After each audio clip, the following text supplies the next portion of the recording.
আবারও বেশ বড়সড় একটা ধাক্কা খেলো বাংলাদেশের ক্রিকেট। এইমাত্র কদিন আগেও এনামুল বিজয় আর মোসাদ্দেক হোসেন সৈকতকে জাতীয় দলে ফেরানোর দাবি জানিয়েছে বাংলাদেশের ক্রিকেট সমর্থকরা। আমরা কথা বলেছি বিজয়কে নিয়ে, আমরা কথা বলেছি মোসাদ্দেক হোসেন সৈকতকে নিয়ে, কারণ তারা ঘরোয়া আসরে দুর্দান্ত পারফর্ম করেছেন, ঢাকা প্রিমিয়ার লিগ হোক বা বিপিএল হোক।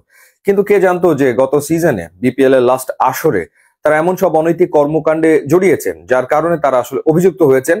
বিপিএল এর যে তদন্ত কমিটি গঠন করা হয়েছিল 3 সদস্যের, সেই কমিটির দ্বারা, যার ফলশ্রুতিতে এবারের অকশনের তালিকা থেকে তাদেরকে বাদ দেওয়া হয়েছে। আমি জানি না এনামুল বিজয় কিংবা মোসাদ্দেক হোসেন সৈকত তাদের আসলে কিসের অভাব, যার কারণে তাদের এই ধরনের অনৈতিক কর্মকাণ্ডে জড়ানোর প্রয়োজন পড়েছে। দীর্ঘদিন ধরে জাতীয় দলে তারা খেলেছেন, মোসাদ্দেক হোসেন সৈকত অধিনায়কত্ব করেছেন। এনামুল বিজয় এত বছর ধরে ধারাবাহিকভাবে পারফর্ম করে যাওয়া এক ক্রিকেটার, তিনি কিনা ক্যারিয়ারের একেবারে শেষ দিকে এসে এরকম কাজ করে বসলেন। কি অদ্ভুত, মানে ধাক্কা খাওয়ার মতো এক ব্যাপার। 9 জনের নাম সামনে এসছে, যাদের নাম অকশনের তালিকা থেকে বিসিবি সরিয়ে নিয়েছে একেবারে শেষ মুহূর্তে। এই 9 জনের ভেতরে 4 জনই দুর্বার রাজশাহীর ক্রিকেটার, যেই দলটার দায়িত্বে ছিলেন, অধিনায়কত্ব করেছেন এনামুল বিজয়। আরেকটা নাম আমার কাছে খুব অবাক লেগেছে, শফিউল ইসলাম।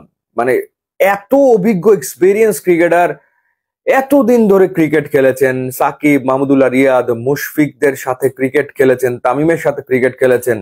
এখনো মনে পড়ে বিশ্বকাপের সেই ম্যাচ চট্টগ্রামে যেটা হয়েছিল, ইংল্যান্ডকে বাংলাদেশ হারালো, শফিউল ব্যাটিং এ ছিলেন, মাহমুদুল্লাহ রিয়াদের সাথে বাংলাদেশ ম্যাচটা জিতলো।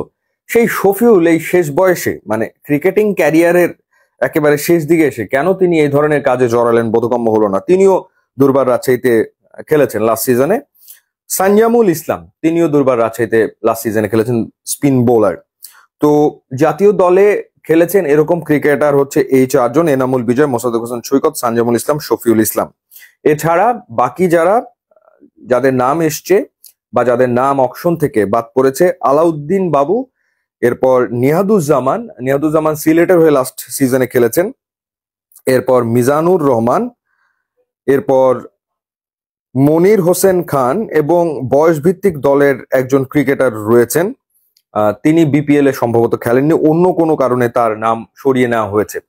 সব মিলিয়ে প্রকাশ তো আসলে করা হয় নাই, বিপিএল এর লিস্ট দেখে দেখা যাচ্ছে যে 9 জন ক্রিকেটারকে আপাতত সরানো হয়েছে। এই সংখ্যা আরো বাড়তে পারে, বাড়ার সম্ভাবনা আসলে প্রবল।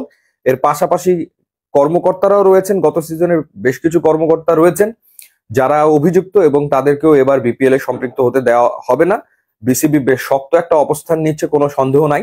দেশের ক্রিকেট একটা বড় ধরনের ধাক্কা খেলেও বিসিবি একটা শক্ত অবস্থান নিচ্ছে, কারণ শাস্তি না দিলে এই ধরনের কর্মকাণ্ডগুলো বন্ধ করা তো সম্ভব না।